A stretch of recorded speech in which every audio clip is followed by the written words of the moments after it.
What do you get when you mix a continent spanning empire with a massive war and a mass murdering dictator and a region hellbent on getting its own independence? You get India in 1947. Hi, I'm Aaron, your armchair historian, and today we're going to take a look at the long road that was the Indian road to independence. Now let's set the scene. It's 1947, and Britain is trying to recover from the horrifying TV show that is the Second World War. The English are pretty much poor at this point and have a pretty much bad relationship with the USSR, but they have also gotten sidelined by the USA because they're the new superpowers. Now, the colonies decided it's about time to get that sweet, sweet independence that they've been deserving and pretty much revolt in openness to British rule. All of Africa more or less gets its independence, and the only thing that remains under British control fully is Hong Kong, Cyprus, and maybe India. However, in India itself, certain factions are preparing to gain their own self-rule.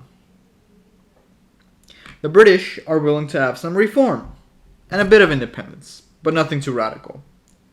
They thought they could put some nice window dressing and a bit of self-governance on the table to appease the masses, while still keeping a good chunk of control. You know, like Canada, Australia, and basically it was going to become a British dominion. However, these factions, such as the Indian National Congress, the All India Muslim League, and the Sikh National Party, just want independence. So, Britain agrees. The last viceroy, Lord Mountbatten, is sent in early 1946 and early 1947 to take over from his predecessor, Field Marshal Viscount Wavell. Now, the Brits are willing to leave India in the hands of the Indian people. There's a massive obstacle in their way. A certain lawyer, going by the name of Muhammad Ali Jinnah.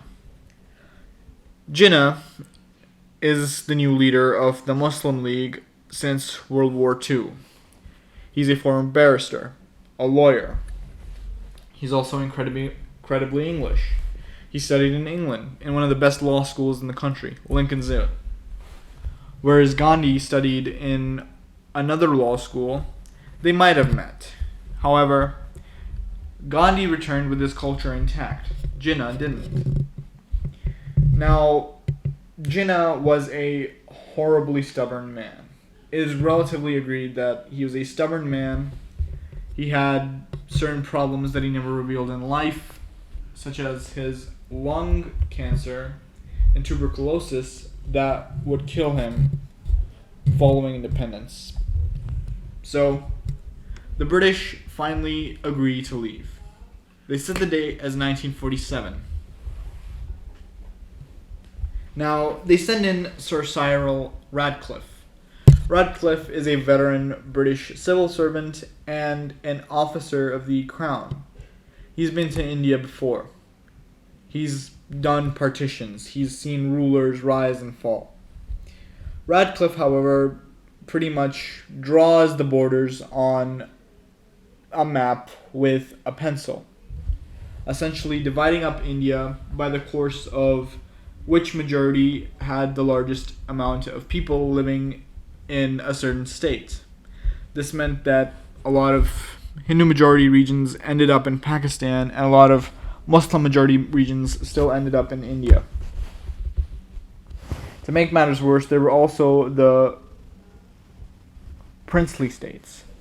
These were like self-governing little kingdoms where people still lived in the 18th or 19th centuries. Their rulers were rich, powerful, they had standing armies and large modern pieces of equipment.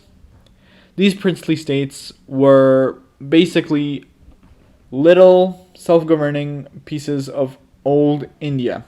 I know I've already said that before, but I try to say it again. As it happened, these princely states had the choice. They could either join India or they could join Pakistan. A third, more formal route was staying independent. Most princely states joined India Others joined Pakistan. One of these princely states that would be the cause of problems for today and would remain so for the next few centuries or so and will often be brought on this channel would be Kashmir. But that is for another video. But here's where things got ugly. The British were in a rush. They were splitting India along religious lines into a Hindu majority and Muslim majority. As if that wasn't bad enough, millions of people now find themselves on the different side of the border. Ethnic cleansing began in Punjab, Lahore. Islamabad wasn't created then, so Karachi was also unharmed. But Amritsar became a hotspot for violence. This triggered one of the largest mass migrations and violence the world has ever seen. Hindus fled Pakistan, Muslims fled India. 1 million people died in the ethnic cleansing that followed. Lord Mountbatten, the last viceroy of British India who oversaw the transfer of power, would later admit that the partition plan was hastily prepared, but it was the only way. There was no other route. Had the British left without dividing, it was very possible that Jinnah's pleas would go unnoticed, that the Muslim majority would be pretty much extinguished under a majority Hindu rule, or it could have gone into a bloody civil war. These are some very interesting thoughts, very interesting branches, shall we say?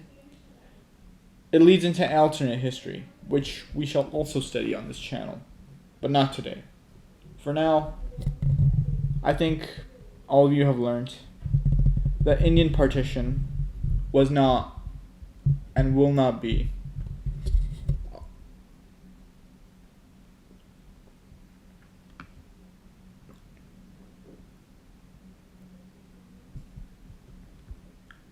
a topic that would be understood by people unless it's taught by the original sources.